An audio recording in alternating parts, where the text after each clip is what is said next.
আমরা এখন শুরু করব effective workplace communication module 4 lesson 2 এর দ্বিতীয় লেকচার ন্যাভিগেটিং কমিউনিকেশন ব্যারিয়ার্স। পানামে ভার্বাল, নন ভার্বাল এবং প্যারাভার্বাল কমিউনিকেশন ব্যারিয়ার্স কিছু যোগাযোগের চ্যালেঞ্জ থেকে উদ্ভূত হতে পারে। এই ব্যারিয়ার্স বা প্রতিবন্ধকতাগুলি কর্মস্থলে স্পষ্টতা, বোঝাপড়া এবং কার্যকারিতাকে বিঘ্নিত করে। ভার্বাল কমিউনিকেশন ব্যারিয়ার্স শব্দ, ভাষা বা অভিব্যক্তির স্বচ্ছতার ব্যবহারের কারণে যে সমস্যাগুলো ঘটে। একটি লাইন ম্যানেজার যদি ইংরেজি বাক্য বা শব্দ ব্যবহার করে নির্দেশনা দেন, তবে শুধুমাত্র বাংলা বা আঞ্চলিক উপভাষায় দক্ষ কর্মীদের জন্য তা সম্পূর্ণরূপে বোঝা নাও যেতে পারে। নন ভার্বাল কমিউনিকেশন ব্যারিয়ার্স যোগাযোগের সাথে যুক্ত ভিজুয়াল বা শারীরিক সংকেতগুলোর ভুল বোঝা বা অনুপস্থিতি, যেমন বডি ল্যাঙ্গুয়েজ বা শারীরিক ভাষা ভুল বোঝা। একটি ম্যানেজারের কঠোর দৃষ্টি যা মনোযোগ প্রদর্শনের উদ্দেশ্যে কর্মীদের দ্বারা অস্বীকৃতি বা শত্রুতা রূপে ধরা হতে পারে। প্যারাভার্বাল কমিউনিকেশন ব্যারিয়ার্স কথার টোন, পিচ, গতি বা ভলিউম থেকে উদ্ভূত সমস্যা। একজন ম্যানেজার যদি আর্জেন্সি অর্থাৎ জরুরিতা বোঝাতে চিৎকার করেন, তবে তিনি সহায়ক হিসেবে নয়, বরং আক্রমণাত্মক হিসেবে বলে মনে হতে পারেন। এখন আমরা জেনে নেই এই ধরনের কমিউনিকেশন ব্যারিয়ার অতিক্রম করার কৌশল।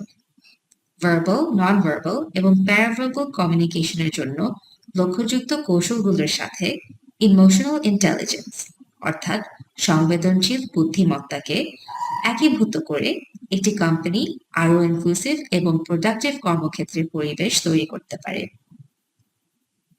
ভার্বাল সহজ স্পষ্ট ভাষা ব্যবহার করুন এবং জার্গন এড়িয়ে চলুন। নন ভার্বাল অঙ্গভঙ্গি এবং ফেশিয়াল এক্সপ্রেশনসের প্রতি সচেতন থাকুন। নিশ্চিত করুন যে এগুলো মৌখিক বার্তার সাথে সঙ্গতিপূর্ণ। প্যারাভার্বাল শান্ত, স্থির স্বর বজায় রাখুন। কথা বলার গতি অভিযোজিত করুন এবং প্রেক্ষাপট অনুযায়ী উপযুক্ত ভলিউম ব্যবহার করুন। তাহলে এখন আসি ইন্টারপার্সোনাল কমিউনিকেশনের ক্ষেত্রে ইমোশনাল ইন্টেলিজেন্স কি ভূমিকা রাখে। সেলফ অ্যাওয়ারনেস স্ব-সচেতনতা আপনার নিজের আবেগের অবস্থান বা ইমোশনাল স্টেটকে আইডেন্টিফাই করুন এবং এটি আপনার কমিউনিকেশনকে কিভাবে প্রভাবিত করে তা বুঝুন। উদাহরণস্বরূপ, যখন আপনি হতাশ অনুভব করছেন, তখন ফিডব্যাক দেয়া থেকে এড়িয়ে চলুন, কারণ আপনার কণ্ঠস্বর অনিচ্ছাকৃতভাবেই রাগ প্রকাশ করতে পারে। এমপ্যাথি অন্যদের ইমোশন বুঝতে এবং অ্যাকনলেজ করতে শিখুন, যাতে বিশ্বাস অর্থাৎ ট্রাস্ট তৈরি হয়। উদাহরণস্বরূপ, দ্বন্দ্বের সময় একজন সহকর্মীর পার্সপেক্টিভ অ্যাকনলেজ করুন এবং বলুন যে আপনি বুঝতে পেরেছেন যে উনি বিরক্ত বোধ করছেন। ফিডব্যাক প্রসেস সহজলভ্য আচরণ এবং সম্পর্ক অর্থাৎ র্যাপর বিল্ডিং করে তোলার মাধ্যমে উন্মুক্ত যোগাযোগ অর্থাৎ ওপেন কমিউনিকেশনকে উৎসাহিত করুন এবং ফিডব্যাক দেওয়ার জন্য উৎসাহিত করুন।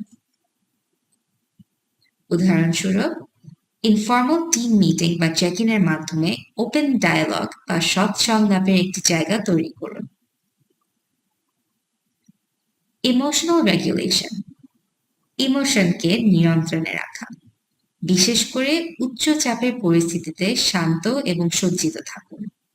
উদাহরণস্বরূপ, একটি প্রজেক্ট ডেলিভারি ডিলের সময় টিমকে ক্লিয়ার ইনস্ট্রাকশনস এবং আশ্বাস দিতে সজ্জিত স্বর ব্যবহার করুন। অ্যাক্টিভ লিসেনিং বিঘ্ন ছাড়াই শুনুন, বোঝার জন্য পুনরায় বলুন এবং সহানুভূতি প্রদর্শন করুন। উদাহরণস্বরূপ, একটি অভিযোগ সেশনের সময় মনোযোগ সহকারে শুনুন, কর্মচারীর অনুভূতিকে বৈধতা দিন এবং সম্মানজনকভাবে প্রতিক্রিয়া জানান।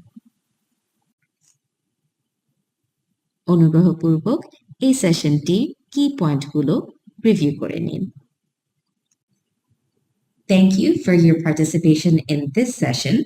আপনাদের সাথে আগামী সেশনে আবারও দেখা হবে।